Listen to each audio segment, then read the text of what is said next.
Goedemiddag. Omdat de introductie zodanig volledig was, ga ik toch onmiddellijk starten. Dus ik ben Erik Jeremia van der Stad. Dankjewel om allemaal aanwezig te zijn vandaag. Zoals al gezegd, we gaan zo meteen onze voornaamste op stapel staande projecten en onze realisaties van de voorbije en komende jaren presenteren. Maar eerst zou ik graag nog even de historiek van Beliris willen uiteenzetten, vrij kort. U ziet hier de 12 huidige leden van het samenwerkingscomité. Het samenwerkingscomité is eigenlijk het hoogste beslissingsorgaan dat het programma van Beliris bepaalt.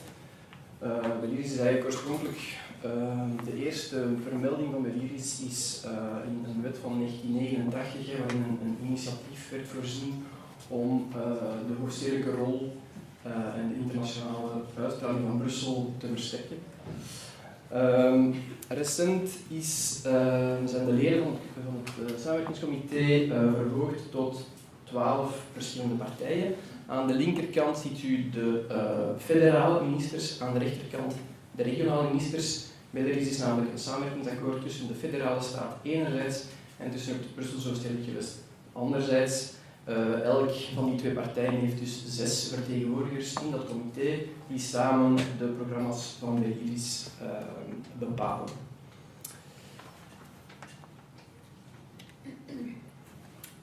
Dan naast het samenwerkingscomité is er een coördinatiecomité. Dat is een meer operationeel orgaan waarin de verschillende administraties en kabinetten, politieke partners vertegenwoordigd worden en die in principe maandelijks samenkomen om de operationele werking van Beliris te overzien, de nodige beslissingen en strategische beslissingen te nemen. Dan de administratie die het samenwerkingsakkoord uitvoert, is de directie vervoerinfrastructuur, waar dus ik en Xavier vandaag de vertegenwoordigers van zijn. We zijn een federale administratie, dus we werken niet voor Brussel of de gewest, maar wel degelijk voor de federale staat. En wij werken op toch een vrij unieke manier, denk ik. Voor al onze projecten voorzien wij een projectteam bestaande uit 4 functies. Enerzijds een meestal ingenieur, architect, projectleider, een jurist, een financieel beheerder en een werfcontroleur. En zij samen beheren elk verschillende projecten die ze volledig van A tot Z opvolgen. Dus vanaf eigenlijk het vinden van een architect of een studiebureau voor het uittekenen van een project tot en met de definitieve oplevering van de werking. Het is echt een multidisciplinair team. De rollen zijn ook niet zo heel strikt afgeleid.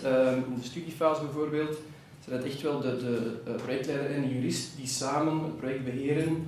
In de werffase wordt het veel meer natuurlijk de ingenieur of architect die de werfopvolging zal doen. En tenslotte, wij zijn een administratie van om en bij de 115 medewerkers.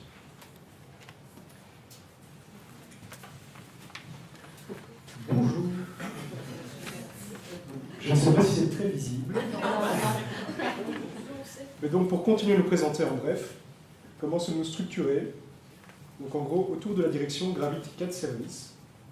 Donc principalement nos 2 directions, direction milléniale, donc juridique et financière, la direction technique, la direction soutien, support, RH, et un service qualité. Donc si on se concentre un peu sur les projets, initialement, donc dans la direction technique, il y avait 4 services différents qui étaient rassemblés par spécialité, par discipline.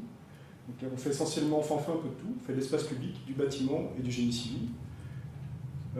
Mais vous l'aurez compris, donc notre programme dépend du politique et donc est fort variable. On a dû s'adapter, on a dû se développer de manière assez flexible et que donc aujourd'hui nos services font chacun différents types de projets. Donc il y en a 2 en tout cas qui font espace public bâtiment, un principalement bâtiment et un essentiellement génie civil.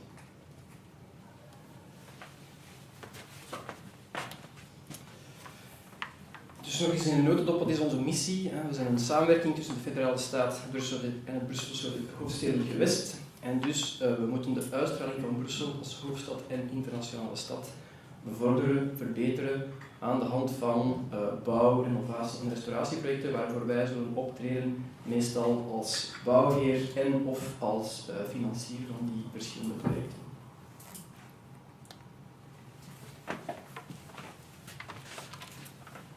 Donc évidemment, on a un intervenant en plus en région bruxelloise. Donc qui sommes-nous? Que faisons-nous exactement? Donc il faut savoir que nous, on ne travaille jamais sur... On n'est pas propriétaire, ni gestionnaire. Donc on ne travaille jamais sur notre territoire. On intervient toujours pour compte de tiers. Donc on intervient dans le cadre de missions ponctuelles et spécifiques qui nous sont données. On récupère un site, un bâtiment, on le rénove, on le construit et on le rend, on le donne à un futur gestionnaire. Donc on est vraiment un développeur public, on n'a pas vocation d'entretien ou de gestion.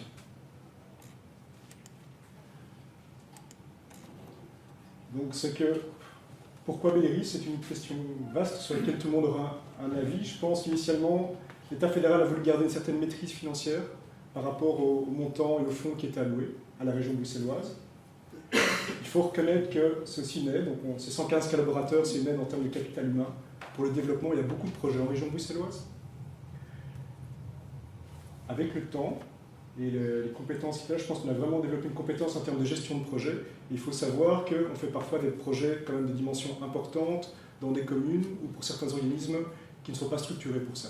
Donc qui auraient beaucoup de mal à le porter eux-mêmes.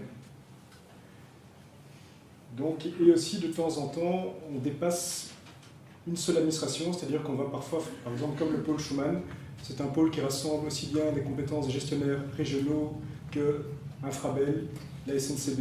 Donc c'est parfois compliqué de développer un projet avec tous les différents partenaires. Donc je pense qu'on a cette espèce de caractère un petit peu neutre qui parfois facilite la communication.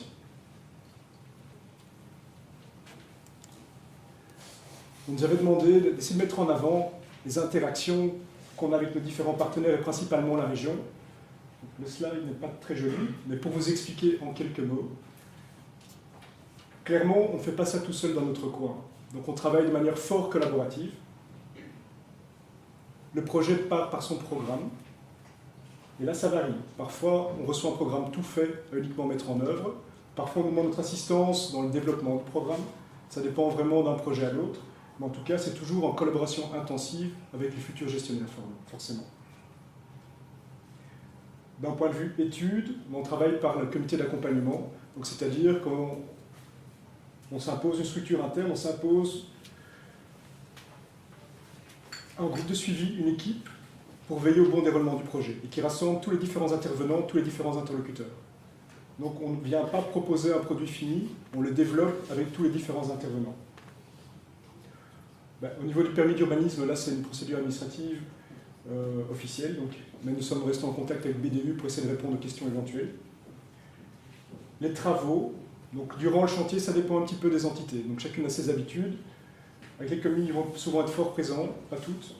La région, souvent, a une plus grande habitude de travailler ensemble et que donc on a moins d'interactions. Et alors, bien entendu, la dernière phase qui est assez importante, c'est la transmission. Quand le chantier est terminé, la transmission au futur gestionnaire, à celui qui va devoir entretenir le site ou le bâtiment.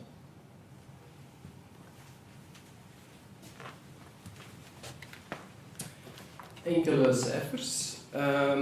Het samenwerkingsakkoord is geboren, is afgesloten op 15 september 1993, dus enkele jaren geleden hebben we onze 20e verjaardag gevierd. Er zijn 7 domeinen in feite die we kunnen identificeren in het programma van ons samenwerkingsakkoord, waar we zo meteen gaan op terugkomen. We beheren ongeveer 100 verschillende projecten op elk gegeven moment, die zich uiteraard in verschillende fases van afwerking bevinden. Sommige zijn pas gestart, een aantal zijn de werf bezig, andere projecten zijn al quasi of zijn voorlopig opgeleverd, wachten op de definitieve oplevering. Enzovoort. Het zijn uiteraard geen 100 ultra-actieve werven, het zijn 100 projecten globaal genomen. We werken met een systeem van bijactes bij het samenwerkingsakkoord. Dus er is de basis, het samenwerkingsakkoord van 1993. En daarbij wordt dan om de zoveel jaren daar wordt een nieuw programma aan toegevoegd. Op dit moment zitten we dus aan eigenlijk het 12e programma, dat noemen we dan de bijacte 12, die eigenlijk gaat over de periode tussen 2015 en 2017. Die bijacte voorziet het is eigenlijk niet de bijacte, maar in die periode wordt een bijkomend budget van 375 miljoen euro voorzien, dus 125 miljoen euro over 3 jaar, van 2015 tot 2017. En in totaal zit er in het fonds, want Belléris is wel degelijk een fonds, een begrotingsfonds, In totaal zit er in het fonds 721 miljoen euro. Van waar komt die 721 miljoen? Enerzijds krijgen we dus 375 miljoen bij voor de komende jaren. Anderzijds, omdat we een fonds zijn met variabele kredieten, alle kredieten die niet worden opgebruikt van de voorbije 20 jaar, die accumuleren en die blijven aanwezig in het fonds. En dus daar is opnieuw nog eens een 350 miljoen die nog niet opgebruikt is, die nog niet geïnvesteerd is in projecten, die dus ook toegevoegd worden aan het grote totaal, het grote budget dat in het fonds zit. En zo komen we dus uit op 721 miljoen euro. Het programma van Bijacte 12 is een programma dat is opgesteld voor 721 miljoen, wetende dat we tussen 2015 en 2017 dus eerder 375 miljoen zullen investeren, of iets meer, om het gat dicht te maken nu gaandeweg. Maar dus, het is niet de bedoeling om op 3 jaar tijd 721 miljoen te gaan investeren.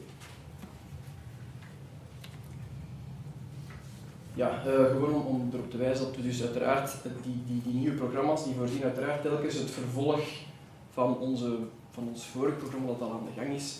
En bovendien ook een aantal nieuwe initiatieven die worden toegevoegd. Ook een aantal initiatieven die geschrapt worden, het zij omdat ze afgelopen zijn, het zij omdat ze om een of andere reden niet meer aan de orde zijn of onmogelijk geworden zijn om te realiseren.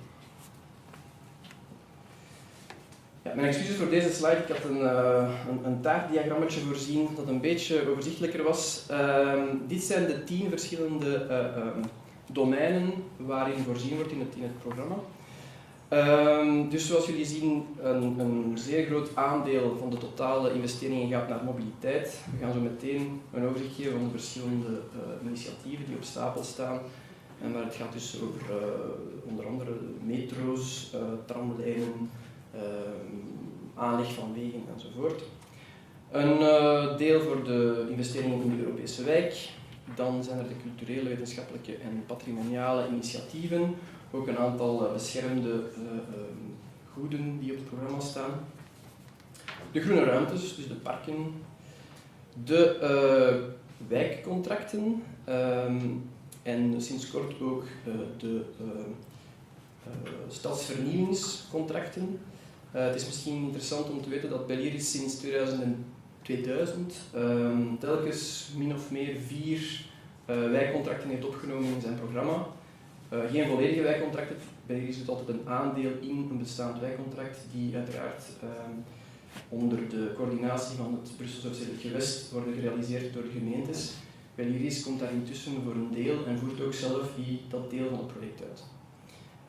In de nieuwe Bijacte zijn geen nieuwe wijkcontracten opgenomen, maar wel dus die nieuwe stadsvernieuwingscontracten die, om het eenvoudig te zeggen, zoals ik het zie, eigenlijk een wijkcontract is dat verschillende gemeentes, de grenzen van verschillende gemeentes overschrijdt, terwijl voordien de wijkcontracten duidelijk per gemeente werd opgesteld. We zijn ook aanwezig in die categorie sociale woningen, waar er ook een reeks van voorzien is. Dan een aantal sportinfrastructuren, vooral zwembaden. Ik denk dat er een 5-tal zijn in verschillende fases van ontwikkeling. Het zwembad van Molenbeek, van Elsene, Turkse baden enzovoort. Publieke ruimtes, aankoop van terreinen, kom ik straks op terug. Een vrij belangrijk budget voor de aankoop van terreinen. Prioritaire zones en dan nog een heel aantal diverse. Dus we gaan nu zo meteen een overzicht geven, min of meer om beurten van een aantal projecten die op stapel staan.